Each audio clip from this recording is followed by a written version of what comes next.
The Entrepreneurial Journey podcast. We're talking business and building a culture that's kick-ass. Where we make it happen, grab your seat, let's have a blast. At the Entrepreneurial Journey podcast. Hello and welcome to the Entrepreneurial Journey podcast. Today I have Issy Warrack with me. Hi Issy, how are you? Hi, great. Thank you very much. Lovely to talk to you. And to you too. And for a bonus today, I also have Estrelita van Rensburg. Hello, Estrelita. How are you? Hi, Rebecca. I'm fine. Thank you. Looking forward to our chat. Good. Wonderful. Now, together you have co-founded a company called Wellness EQ. What do you do? Tell me about that first off. Why don't you run with that first? Well, Wellness EQ is really came into being because we really want to help people. In today's world, we know that there are just so many chronic diseases that appear, and people normally think that as we get older, it's inevitable that we're going to suffer from one or more of these chronic diseases: weight gain, obesity, diabetes, heart disease, Alzheimer's, and so on. And, I think in general, we bring a message of hope because it doesn't need to be like that.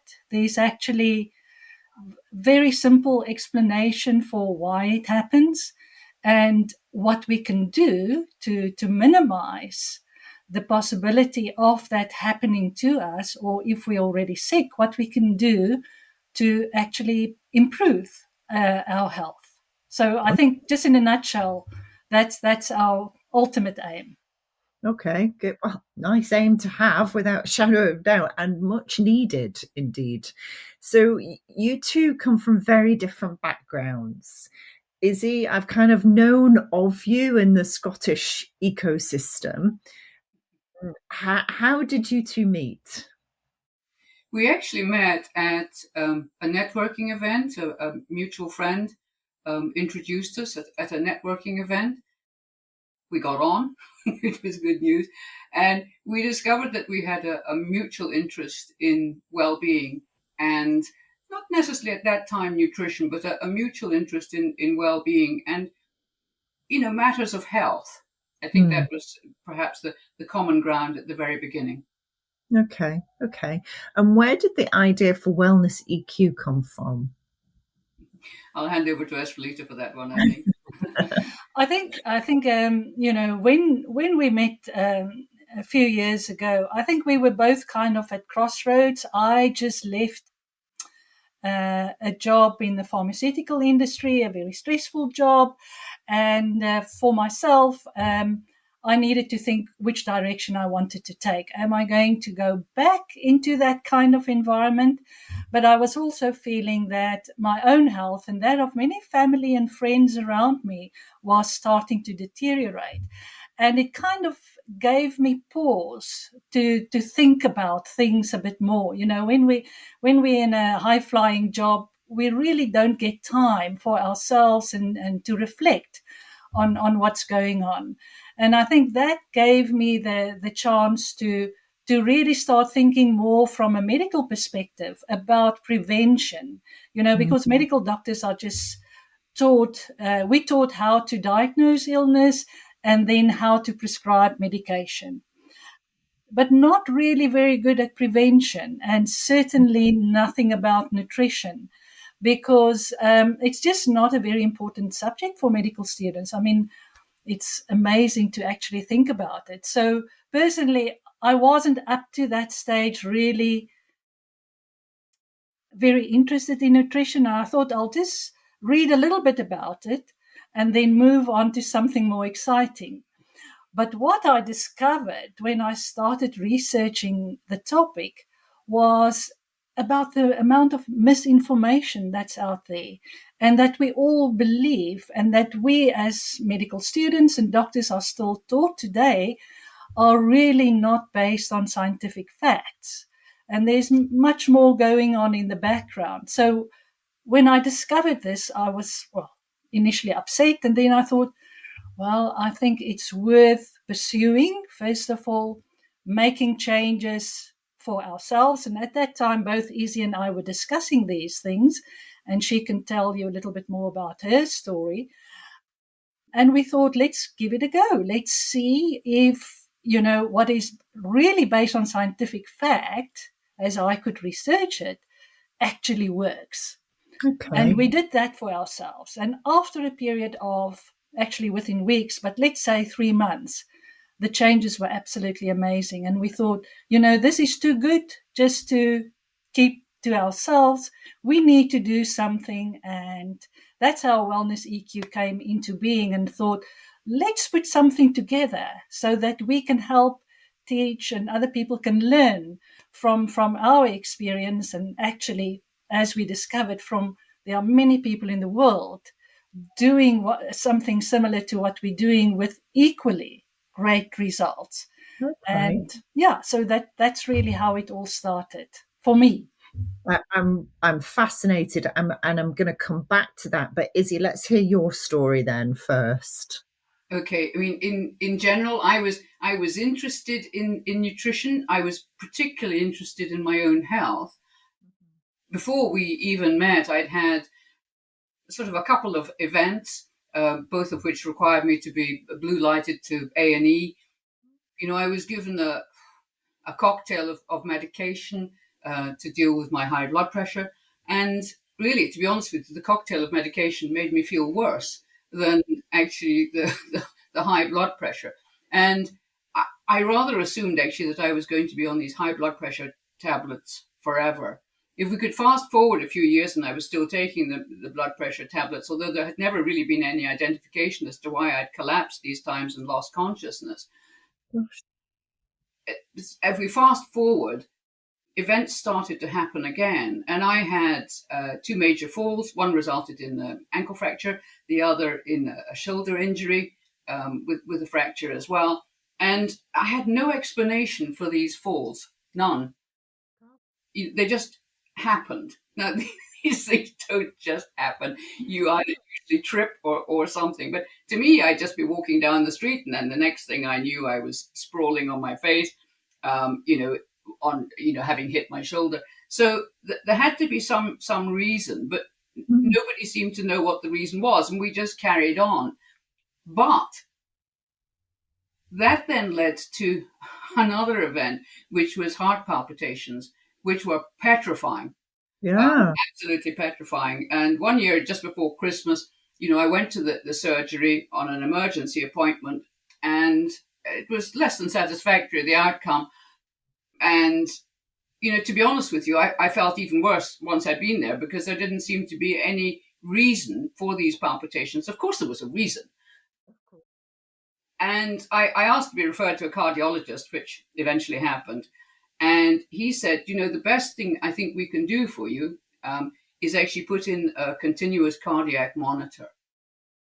So I had one of those inserted, just a tiny little gadget underneath your skin subcutaneously. And that gave us the answer. The answer was equally petrifying. The answer was that actually my heart it stopped beating. So basically what had happened, I used to faint on planes. I would pass out. I would wake up several minutes later, completely unaware of where I was. But anyway, it stopped beating. This was the reason that actually I kept falling over. My heart stopped beating. Right.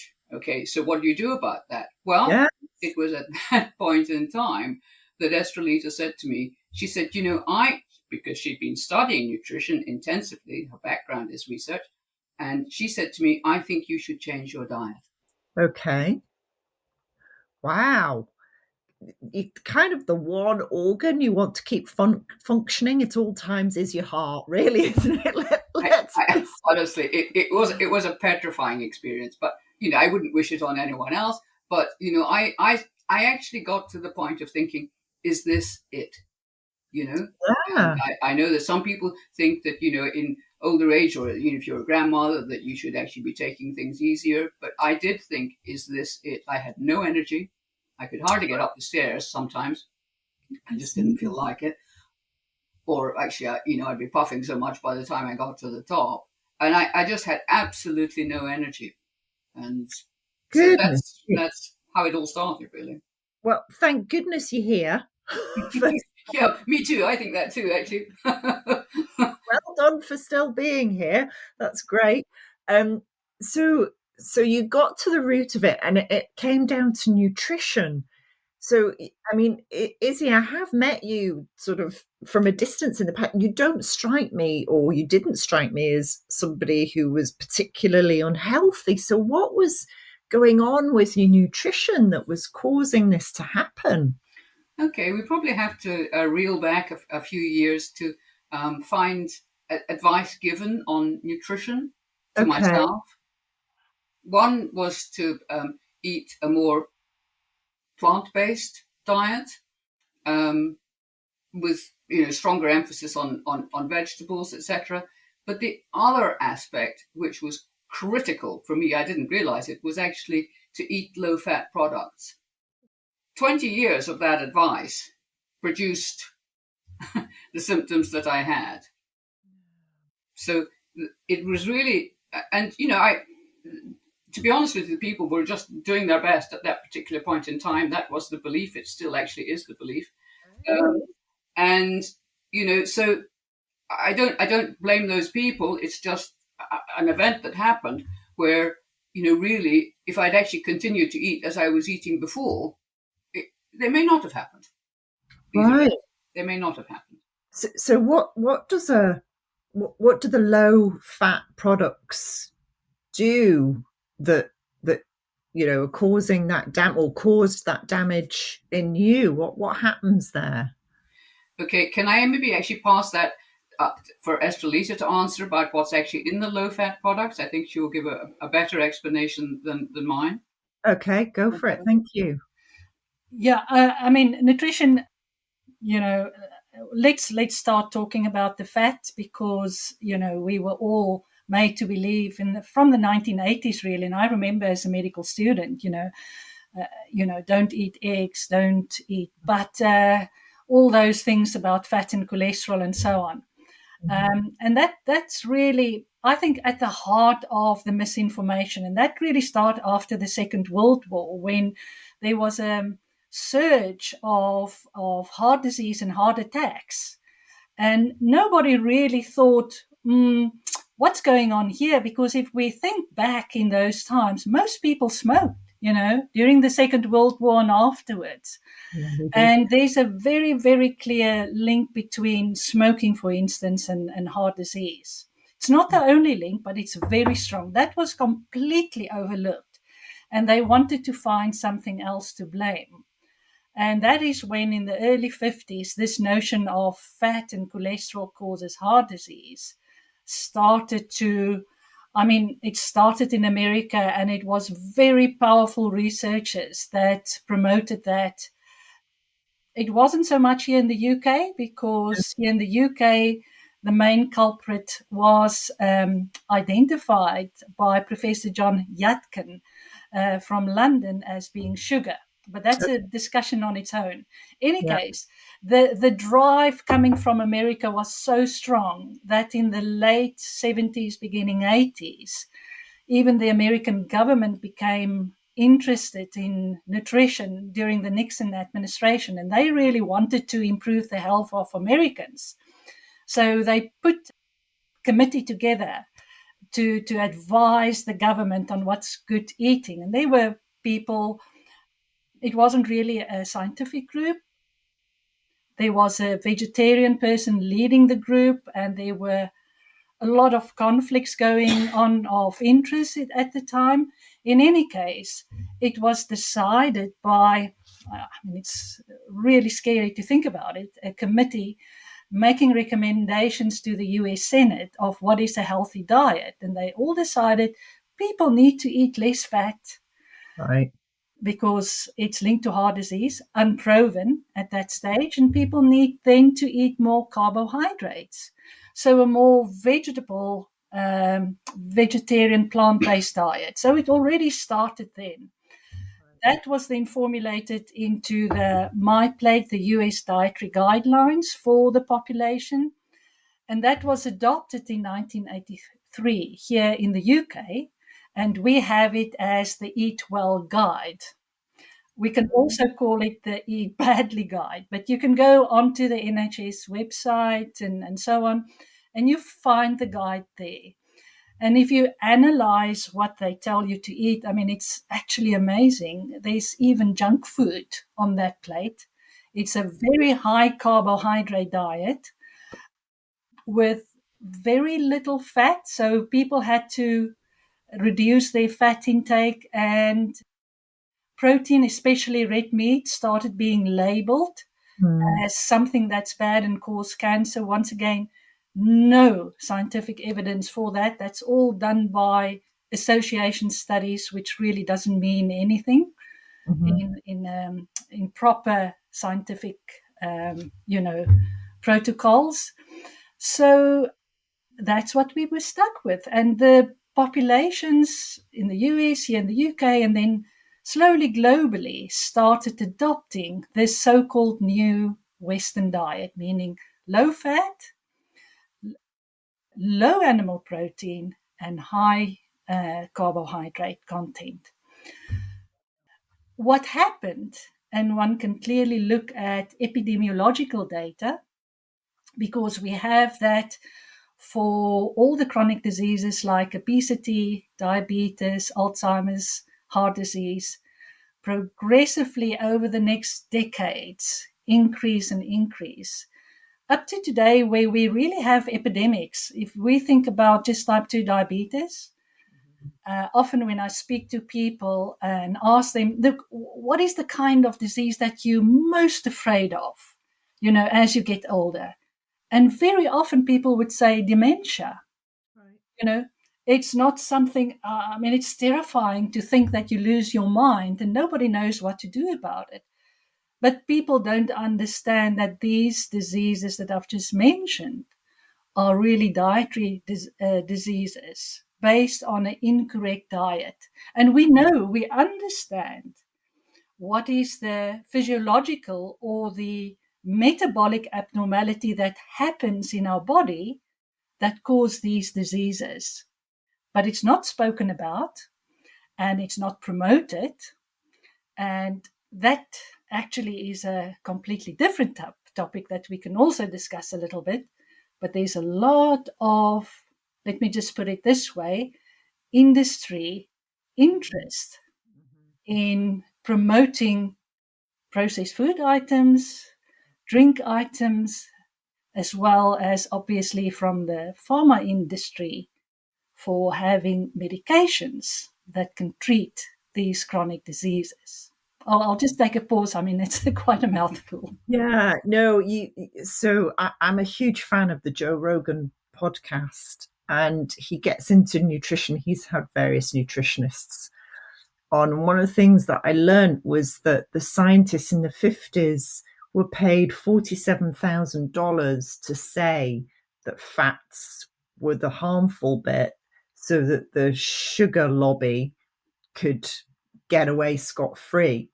And I only learned that recently, and I've known for a while that the sugars have been really not great for us and have been at the heart of a lot of obesity.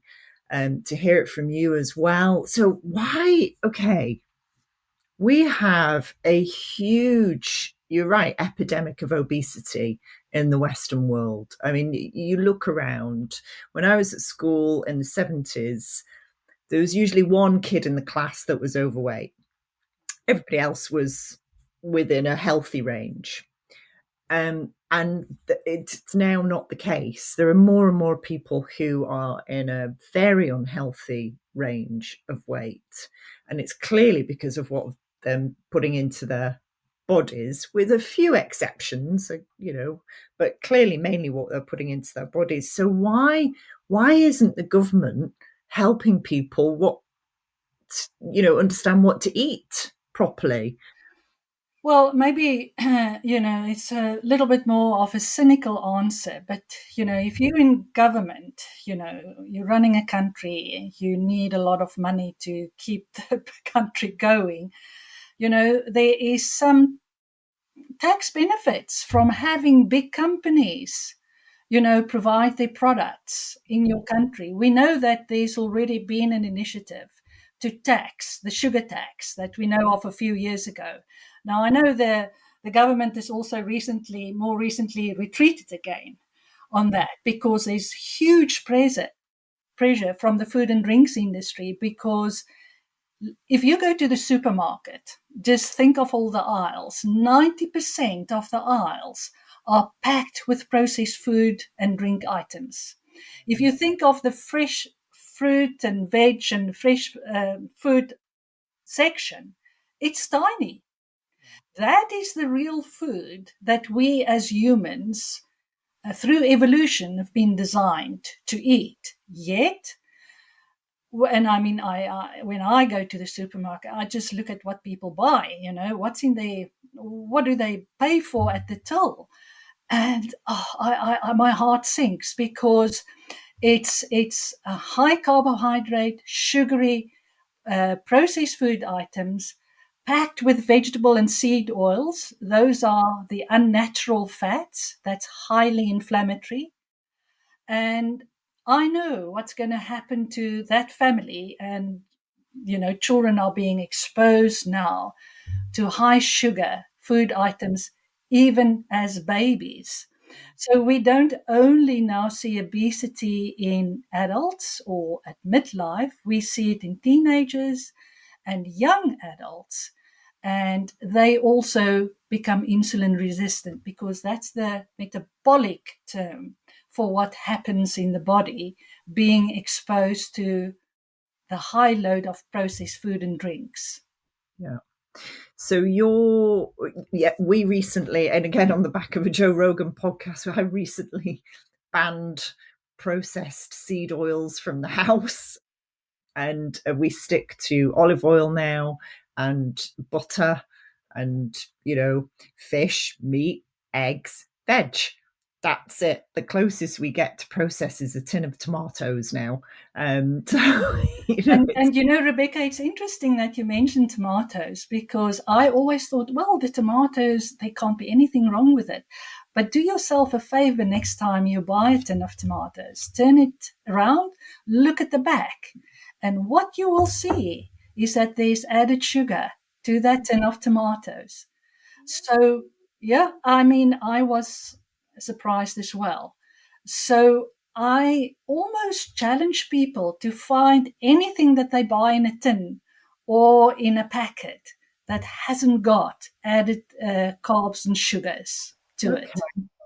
I'm going to check my tins of tomatoes. Thank you very much for that top tip. Right, what are you doing that's positive? So what can we do, and how are you helping people? I know you've got some programs running and workshops, so how can we join in and get healthier? Well, it's a great question.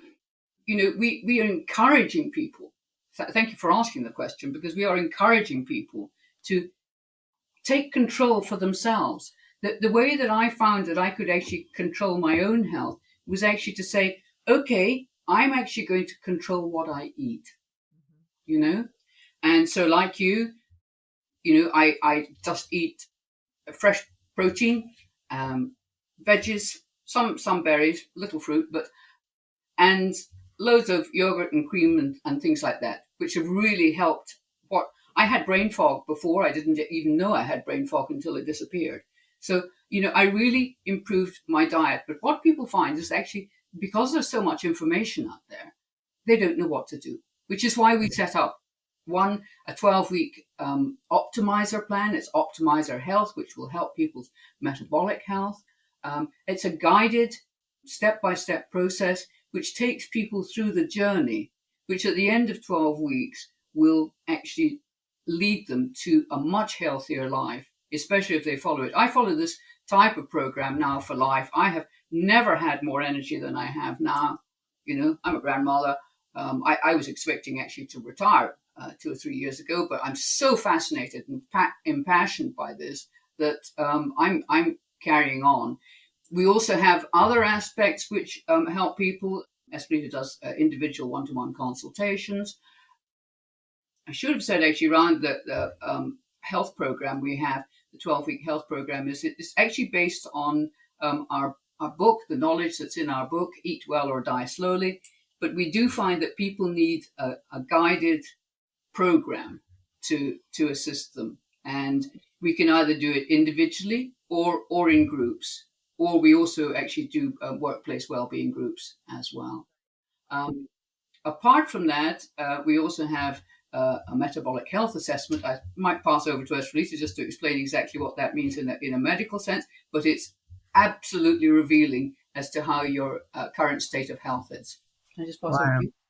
Yeah, go for it. I'll put the links to the book and your website onto the podcast so people can contact them. Before we come back to you, Estrelita, I had some advice with regard to my menopause, and the advice was eat more protein and reduce the sugary carbs.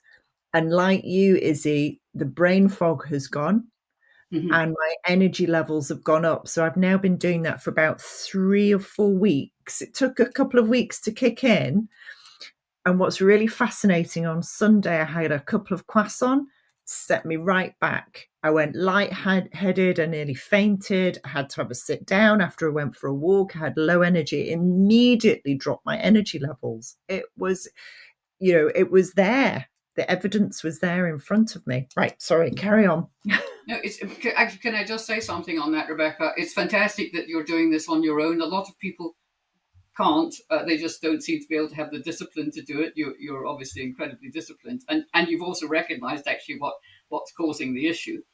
Yeah. So we have a lot of people who actually are either perimenopausal or menopausal. That forms a lot of our clients. But I'll pass back to Estrelita now. I just wanted to Brilliant. Thanks, Estrelita. Thanks. So the question was about the health assessment that we do. I think I mentioned the condition of insulin resistance, which is, I would say, really a silent disease because it's the precursor to things like diabetes, Alzheimer, certain types of cancer, all the common cancers really, and so on. So people are not aware of it.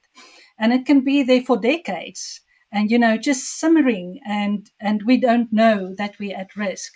So we thought, what can we do to actually highlight to people, that they really need to seriously consider their nutrition, which can help them. And it was, so I've got, in medical terms, I've got a laboratory background. I'm a pathologist. So I thought, well, let's use actual objective data, test results, as well as looking at people's history and medical history and so on, put the two together and let people know if they're insulin resistant. So we use the very basic tests that people normally get done at their GPs, like liver functions, their blood cholesterol levels, and also looking at their blood glucose. So very simple tests, very often performed. And we use those results plus the history, the medical history, and so on. And we can fairly accurately pinpoint whether people are insulin resistant, and also then, by definition, you're at a higher risk, for instance, for heart disease and other complications. And I think not everybody wants it, but lots of people say, look, I want to know what's going on and what are my risks and so on. And sometimes it focuses people's minds, say, really, I didn't know that, but, this gives me the incentive really to do something about it. Yeah. And people feel so much better once they've taken control of their health. And that, generalizes across other areas of their lives. I think there's almost, people have almost outsourced their health to the NHS instead of taking responsibility for it. And what you're saying is actually what we can do is really quite simple. It's not complicated, is it, to have a balanced, nutritious diet? It's not. It's not complicated at all. But there is one challenge, Okay. and I think it's really the mindset. Mm-hmm. Yeah. Because Yeah. to be able to actually implement what we've been talking about, is you have to adapt the way you're thinking about food Yeah. and about health. Because just as I said in the beginning, we think you go to the doctor, you get some prescription medication, and as you say, it's out of my hands. It's now up to the drugs to heal me. It's never going to happen, not for these kinds of diseases, No. because you only address the symptoms. You don't address the underlying condition, which is insulin resistance, because it's all to do with a hormonal imbalance in your body. And the only way, there's no drug that can do that. The only way that you can address the high insulin levels is by changing what you eat. There's nothing else. So Okay. that is the mindset that people need to kind of digest and make it their own. Because if you don't know why you're doing things, then maybe the incentive is not so strong for you Yeah. to keep it in place. Yeah. Yeah. Absolutely. Wow. Gosh, I could talk to you all day about this. It's such a fascinating and an important subject for us all. Where are you taking the business? What happens next with the business? Okay, thank you for asking that question. We see our business moving forward into workplace well-being. We're passionate about that too. There are a lot of issues sort of post-pandemic where people, are feeling not as good as they did before. It could be Yeah. a mindset. It could be also what they've been eating, for the last few years. So we've started to work with groups within companies and assisting them to understand nutrition and how you can actually take control. You've just been talking about it. Take control of your own health. Mm. And what we see there is that personal performance, both physical and mental, is improving with leaps and bounds Wow. because people feel better. One, they're actually in control, but they feel better. Mentally, they feel better, like you perhaps, and me. They've lost their brain fog. They didn't Yeah. actually know they had brain fog, so it was just kind of there. They didn't feel, that great. But they're able to perform better, and they're more alert. That's a good sign. They may have Yeah. lost weight if they need to, but we see that as being fundamental for the workplace, for corporate, in that everyone's going to be wanting higher performance. But actually, it's difficult to achieve higher performance when you're actually not putting the right fuel into your tank. It's like anything, isn't it? Junk in, junk out. Mm, Good mm. stuff in, good stuff out. And it's not rocket science. And our human brains love to go, yeah, but, and come up with excuses. But actually, it's your own health, isn't it? It's It's a complete fundamental. It's a complete fundamental for me. I would not be sitting here talking to you today if I'd actually been leading the life that I was leading up to the health events that I had. I would not be sitting here talking to you today. And it is powerful. So, but everybody can do the same. And my message always is, it's never too late. Everyone says, oh no, but I've been eating like this for, 40 years, I can't change now. You can. You can, you can. Right, ladies. My last question. If your business had a personality or a character, either who would it be or how would you describe it? Wow. Good question. I think I'll pass that one over to Estrelita. Well, um, a bit cut off guard there. No, it's okay. I Personality. think personality would be an energetic, soul who was actually really enjoyed life. I can't think of a person or an animal, but someone who is really energetic, who has a zest for life, a complete zest for life, and curious. I think the energy, because that's really what we're talking about, energy. So high energy, and with high energy, the positivity and the hope that comes from that. Yeah. Do you know the image I've got in my head?